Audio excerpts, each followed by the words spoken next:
বৌদি আমি তোমার জন্য বাড়ি থেকে ভাত নিয়ে এলাম, ভাতটা খেয়ে নাও। ভিতর দিয়ে আমার কিছু গেছিল ভাই? তা বললি তো হবে না বৌদি, নিজেকেও তো বাঁচতে হবে বলো। এইভাবে যে আমাকে একা রেখে চলে যাবে আমি ভাবতে পারিনি ভাই। কি আর করার আছে বৌদি, কার কোথায় কখন মৃত্যু লেখা থাকবে এক ভগবান ছাড়া আর কেউ বলতে পারে না। তবু ভাই এই ভরা যৌবন নিয়ে যে আমি বিধবা হয়ে গেলাম, আমি কি করে এই জীবনটা কাটাবো ভাই? বৌদি আর মন খারাপ করে বসে থেকো না, খাবারটা খেয়ে নাও। যত তুমি মন খারাপ করে বসে থাকবে ততই তোমার মন খারাপ হয়ে যাবে বৌদি। তুমি কি ভাবছো আমাদের কি কষ্ট হচ্ছে না, আমাদের কি বুক ফাটছে না? ফাটছে বৌদি, কিন্তু কি করবো বলো, কিছু তো করার নেই আর। তোমরা এতদিন কিছু করতে পারোনি, এবার আমি করবো দেখবে। কি করবে বৌদি তুমি একা মেয়ে মানুষ হয়ে? মেয়ে মানুষ? এই মেয়ে মানুষ যে কি করতে পারে সাদা কুকুর, এবার তুমি দেখবে। তোমাদের ভরসায় ছিলাম, তোমরা কিছুই করতে পারলে না। এইবার জীবন দিয়ে হলেও জৈবন দিয়ে হলেও আমার স্বামীর খুনের প্রতিশোধ নেব আমি। তুমি কি করতে চাইছো বৌদি? আমি এখন যাবো নেড়া বাবার কাছে।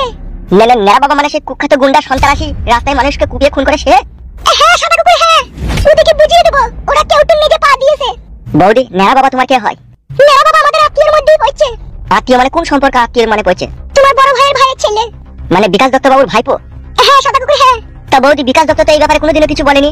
বলেনি ঘৃণাতে, বলেনি লজ্জাতে, বলেনি মান সম্মানের ভয়ে। কি এমন হয়েছিল তাই বলেনি কই সব কথা? সে ওদের ভাই ভাই ওদের ফ্যামিলি ব্যাপারে এক করুণ কাহিনী ছিল, তাই তোমাদের ভাই এমএলএ বিকাশ দত্ত বাবু তাদের সাথে কোনো সম্পর্ক রাখেনি। কিন্তু আজকে এই পাকান বেগম নিজের স্বামীর মৃত্যুর কথা লুকিয়ে রাখবে না, তার ভাইপোকে সে জানাবে। আমিও চাই বৌদি বিকাশ দত্ত বাবুর খুনের প্রতিশোধ নেওয়া হোক। তুমি কি আমার সাথে যাবে নাকি আমি একাই যাব? বৌদি কিছু মনে করেন না জানো, একটা কথা বলতাম। কি কথা বলো? তোমার হাত ভাব দেখেই বুঝতে পেরেছি তুমি যাবে না, তাই তো? ব্যাপারটা সেটা নয়। তবে কি ব্যাপার, কি বলতে চাইছো তুমি? বলতে চাইছি আবার এইসব ঝুট ঝামেলার মাঝে না জড়াইলে হইতো না, বেশ তো ভালোভাবে আছি আমরা। ভালোভাবে নয় সাদা কুকুর, আমি জৈবনের যন্ত্রণায় রাতে ঘুমাতে পারছি না। আর মামি ঘুরে আমার স্বামীকে মেরে নিজের বইয়ের গলা ধরে শুবে, তা আমি হইতে দেব না। আমার নাম পাকান বেগম, সব ফালা ফিল্লা কই দেব আমি, তবে আমার মনের মধ্যে আসবে শান্তি। বৌদি তুমি যদি চাও তোমার জৈবনের জ্বালা আমি মেটাতে পারি। সাদা কুকুর মুখ সামলিয়ে কথা বলবি শুয়োরের বাচ্চা। যার খেলি যার বললি তারই বইয়ের সাথে সহবাস করতে চাস কুকুরের বাচ্চা। তোর মনে তাইলে এই ছিল এ হারাম কুকুর, এ ফাটা কুকুর, এ গাড়িতে চাপা, এ লরিতে চাপা, এ বাসে কাটা। তুই কত ভালো ছিল আমি মনে করতাম, তোর মনে এই ছিল? তুই আমার কাছে যাস শুনতে? আমার তিন কুলা বাকুড়িটা কি এত সস্তা? এই কাটা কুকুর বেটা তুই ঘুরে দিবি? তুমি তো বলছো বৌদি আমার জৈবনের জ্বালালে আমি ছটফট করছি। এ মাল মুখ মাঙ্গে ছোড়া, তাই বলে তুই আমার জৈবনে জ্বালাবি খাবি নাকি? বেশ ঠিক আছে, ভুল হয়ে গেছে, অন্যায় হয়ে গেছে, আর কোনোদিনও বলবো না। বেরো বেরিয়ে যা তোমার বাড়ি থেকে। তুই মুখ আমি কোনোদিনও দেখতে চাই না, তোমার তিন সীমানায় পা দিবি না, বেরো বেরিয়ে যা আমার বাড়ি থেকে। মাল মুখ মাঙ্গে ছোড়া ফাটা কুকুর বেটা সুযোগ নিতে চাই। তোদের মনে তাইলে এই ছিল? এ মানিকু মানিকু তোর বুককে লাত মারবো তুই যদি আমার বাড়ি ঘর কোনোদিন আসিস। পাকান বেগমের পিঠে মনে যে সস্তা ফাটা কুকুর বিচ্চা, কত বড় বুকের পাট্টা আমার কাছে এসে শুনবে। মাল মুখ মাঙ্গে ছোড়া মেরা বাবা, আর আমার কিছু করার নেই তোমার কাছে যাওয়া ছাড়া।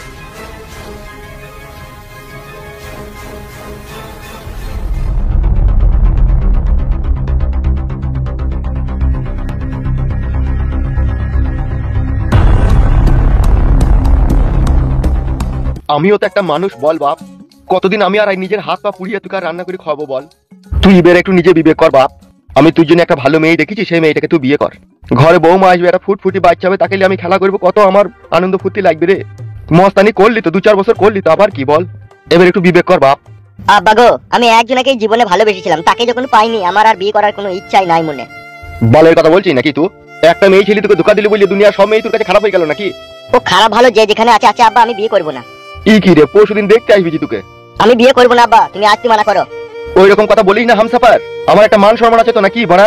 বিয়ে করবো না আব্বা, তুমি বুঝতে পারছো না কেন? ওবে আমি সব বুঝি, এর কপালি চুদা। তুই কি আমার থেকে বেশি বুঝিস নাকি? তুমি কি জোর জবরদস্তি করে আমার বিয়ে দেবা নাকি? বেশ সেরকম হইলে সেইভাবেই তুই জোর জবরদস্তি করে বিয়ে দেবো বে। হামসাফার কে? আমি সাদা কুকুরে, এবার ভাই আয়। দাঁড়া চললাম। বিয়ে করবো আব্বা, তবে লেডি ঘেটে দেখবো মেয়ে কিরকম, মেয়ের মা কিরকম, মেয়ের ফ্যামিলি কিরকম, তবে বিয়ে করবো। তুমি হারাম করে এনে দেবা আর আমি চরম করে করলে বলি পরে ফেসে যাবো, কাজে আমি নাই আব্বা। তাহলে তুই যা বলবি তাই হবে নাকি? হ্যাঁ বিয়েটা আমি করবো, তো আমি যা বলবো তাই হবে না, তা কি হবে? শালা বৈদ্যকে কোনো জিনিসটা বুঝাইতে পারা যায় না, ও নিজে যেটা বুঝে সেটাই ঠিক। শালা বৈদ্য মেয়েকে দেখবি, মেয়ের মাকে দেখবি, তারপরে বিয়ে করবি। তুই শালা দেখবি বিয়ে হবে না দেখবি, শালা গারল পাঁটা। বাল আমার চারিদিকে ফেসে গেলাম, তবে আমিও তো বড় ফেসে গেলাম। কেন বে তুই আবার কিসে ফাঁসলি? আব্বা ভাড়া বলছে বিয়ে কর, ভালো কথা তো, বিয়ে করলি গা? তুইও বড় ওই কথা বলছিস? তুই তো জানতিলাম একজনের সাথে ভালোবাসা ছিল। তুই তো বড় এক চিন্তা, আর এক চিন্তা আবার আমার মাথায় ঢুকে গেল। কেন কি হয়েছে কি? পাকান বেগম ভাবি আমাকে উল্টো পাল্টা গালাগালি দিয়ে ভাষা খারাপ করে বাড়ি থেকে তাড়িয়ে দিবে। কেন? এমএলএ বিকাশ দত্ত সাহেব যেদিন থেকে মরে ওখানে বসে সেই দিন থেকে বলছে আমার জৈবনের জ্বালার কি হবে, আমার জৈবনের কি হবে। দেখুন আমি বলি পেরেছি, আমি তো আছি, আমি মিটিয়ে দেবো, কি বড় গান দিচ্ছি। পুরি আল্লাহ, ওই দুঃখের সময় কথা খুঁজে আর পেলি না, বউ থেকে ডাইরেক্ট লাগাবার কথা বলে দিলে। তা কি বলবো বড়া, ও খালি বারবার বলছে 26 বছর বয়সে বিধবা হয়ে গেলাম, আমাকে কে দেখবি কে লল দেবে, তাই তুমি বলে ফেললাম। তোর খেপা এই কথা এত তাড়াতাড়ি বলে? ওইসব খেতে গেলে ধীরে সুস্থে খেতে হবে রে খেপা। বিশাল গালাগালি দিয়েছে। বিশাল গালাগালি তো দিয়েছে, তার সাথে আবার একটা খারাপ খবরও শুনলাম। কি খারাপ খবর? সেই মাংমানি ভাই নেড়া বাবাকে চিনিস তো, যে 400 টাকা লেগে নিজের ছেলিকার বউকে একসাথে মার্ডার করেছিল? কোন নেড়া বাবা? আবে যে নিজের মাকে এক শাবলের বাড়িতে মেরে 14 বছর জেল খেটেছিল, সেই নেড়া বাবার কথা বলছিবে। উড়ি আল্লাহ, সে আবার কে হবে ওদের? বৌদি তো বলছে এমএলএ বিকাশ দত্ত সাহেবের ভাই, মানে ভাই ছেলে। তাই নাকি? তো এই খবর তো আগে শুনিনি আমরা। আমিও তো শুনিনি, এই প্রথম শুনলাম। গেল তো মাংমানি মাগিটা কার কাছে? কোথা? নেড়া বাবার কাছে। ওখানে গিয়ে কি করবে বে? ওই তো ভাতার মার্ডার হয়েছে, খুনের প্রতিশোধ নেবে। ই তো বানা শুকনো ঘাড়ে আকুন দিয়ে রাখাবে। দেখ বানা দেখ, আমরা স্বপ্নেও কোনোদিনও জানি না যে নেড়া বাবা ওদের আত্মীয় হয়। বিশাল খতরনাক লোক সেখান কি ছেলে। এমএলএ সাহেব তো ছিল ভালো, তার থেকে আবার আরো 12 ভাতারির বেটা। এখান কি ছেলে লেগে শুনেছিলাম যে হাত কাটে পা কাটে দেওয়ার নুন ভোজ দেয়। উলি বাবা আলি।